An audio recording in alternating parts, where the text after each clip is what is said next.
Continuing coverage of the IG report out today. Well, despite a number of explosive revelations, some lawmakers are still suggesting that parts may have been redacted. Joining me now to give us exclusive reaction is House Intel Chair Devin Nunes. Congressman, this is what we've all been waiting for. On this matter, on the Hillary email matter, your initial reaction?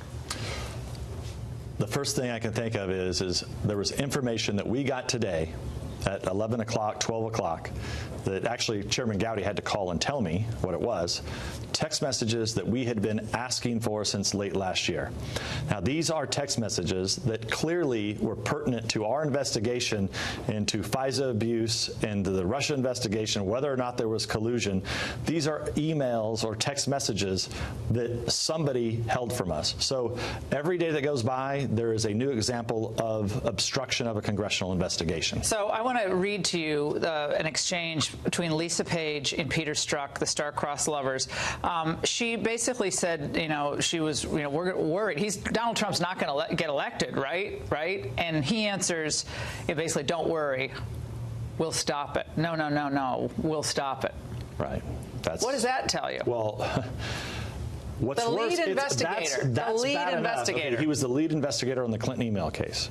He's the lead investigator that starts off the counterintelligence investigation using our intelligence agencies to go after and target the Trump campaign. This is the guy who leads that off. But worse than all that, and I just want to repeat what I said in the opening, why wasn't that given to Congress? Why did I find out about that today at noon? I mean, this is a classic case of obstruction. But then the question is, who's going to go investigate these guys? I mean, we're going to come out, we're going to be very transparent with the American people. We're ultimately going to get all the documents that we want. And ultimately, this is all going to spill out. And then people are going to ask, well, what are you going to do? Who's going to get busted? Who's going to go to jail? So Lisa Page's text was released before, but the Strzok, don't worry, we'll stop it. No, we'll stop it. Right. That came today. And how could that have possibly been redacted? And that's the problem. They keep blacking things out across the board, not giving us documents that at the end of the day always end up being very pertinent to our investigation. The IG wrote the following in one part of the report. Under these circumstances, we did not have confidence that Strzok's decision to prioritize the Russia investigation over the following up on the mid-year related investigative lead discovered on the Wiener laptop was free from bias. So the IG cannot confidently state that decision was not free from bias. But they're all dining out on the fact on the left, well, there was no political bias on the part of Comey that was found. So they're trying to really downplay it. Yeah, and let me tell you what we know about that at the time. So we actually had, and I've never actually said this before, because we had whistleblowers, but we couldn't really use the information. But now that it's in the IG report, we can. We had whistleblowers that came to us in late September of 2016 who talked to us about this laptop sitting up in New York that had additional emails on it. I mean, the House Intelligence Committee, we had that, but we couldn't do anything with it. When was that again? In 2016. What, do you know when exactly? I think it was late September. Okay, so ultimately, they didn't move on this until late October. So good FBI agents brought this to our attention, but what could we do with it? Well, there's another exchange I want to bring to your attention. Because you know why? I say that because it was all classified. And this is the game that Comey and company have been playing, is they hide behind this top classification. Secret Can't talk about it. Well, they all thought Hillary was going to win. And rocking the boat was tough. He made a decision to go after that laptop because he thought, if someone finds out about it, they're going to think the whole election was illegitimate. Mm-hmm. And then they quickly dispensed with it. Nothing here to worry about. And you know what? That's true. But also what's true is that I think the same people in charge today still believe they can run the clock out. And they're trying to run the clock out for the rest of this Congress so we can't finish our investigations. Are there still people in the FBI today who believe they operate by a different set of rules? At the top. At the top, I think that is still true. I mean, we heard some great words today from Christopher Wray, the new director. But I will tell you, it's a little bit frustrating because we've had these very conversations with him many months ago where we said, look, you're not responsible for any of this. You need to clean this up, and we'll support you in cleaning this up. But yet, here it is. Today, we get this text message at noon today, one that's absolutely pertinent to our investigation. Now, maybe they have a good excuse for it, but the problem with it is if they didn't give it to us, it's a problem. But if they didn't know about it, it's an even bigger problem because who was obstructing the investigation? All right, there's some other things we got to get to. There's another exchange. FBI attorney sent number 2. They don't identify who this is, and I think it's important to know who this is. For some reason, we can't get the person's name. FBI attorney number 2 sent an instant message to FBI attorney number 1 commenting on the amount of money the subject of an FBI investigation had been paid while working on the Trump campaign, someone they were looking at, how much they get paid.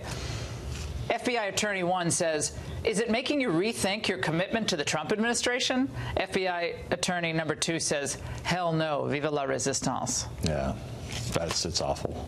It's awful. I mean, the resistance to Trump winning is apparently, I mean, for all we know, still working at the FBI. So and they're blowing this off on other networks saying this isn't important? Well, now there's 5. I think there's 5 now. The IG report, I think, and I have to get through it all, but there's 5 people who have been kicked off the campaign, right?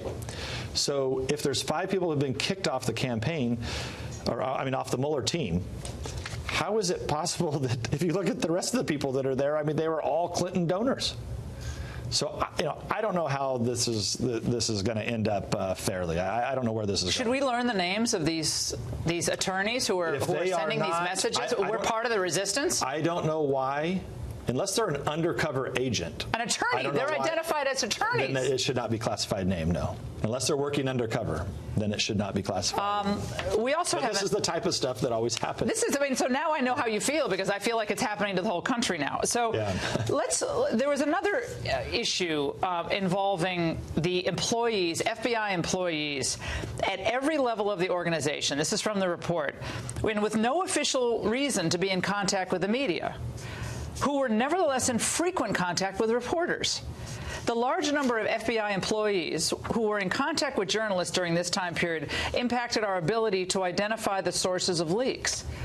We also found out, of course, they were getting benefits from journalists, getting perks, getting tickets, getting meals. They've been leaking like crazy. But the problem with it is the IG report discovered that this happened a couple years ago. But don't forget the leak that just occurred last week, where at midnight the Department of Justice sends out this that Devin Nunes and Paul Ryan had a chance to read documents and they didn't read them. I mean, remember that? That was a leak in the middle of the night, a midnight kind of press release, so that we would wake up in the morning and have to answer all this new narrative that they're creating that Republicans ask for documents and don't read them. I mean, this is what we're dealing with. So it's not as if the leaks have actually stopped. Now they're just doing it. It's the FBI people that were leaking. Now it's just like at the top level of the Department of Justice that's leaking. There was a few people in the media today, more than a few, downplaying all of this. I want to play for you a little short montage. Let's watch. I expected a sledgehammer. We just got the same kind of hammer you used to nail in a painting on the wall. I was surprised at how mild it was. If you look at this assault on the FBI that has taken place over the last year and a half, that has been the clarion call of some of the opposition, saying that these are crooks, they're corrupt, they tried to throw an election. This report does not say that. Congressman. Well, if you look at the one gentleman on there, I mean, that's a guy that's one of Comey's buddies. He was working at the FBI. I mean, look, this is a lot of these agencies, or a lot of the other networks have just hired all these former FBI and DOJ and Clinton people and Obama people. I mean, that's just what this is. Yeah, Josh Campbell, old buddy of Comey's. So nothing there to see. Nothing. This is all good.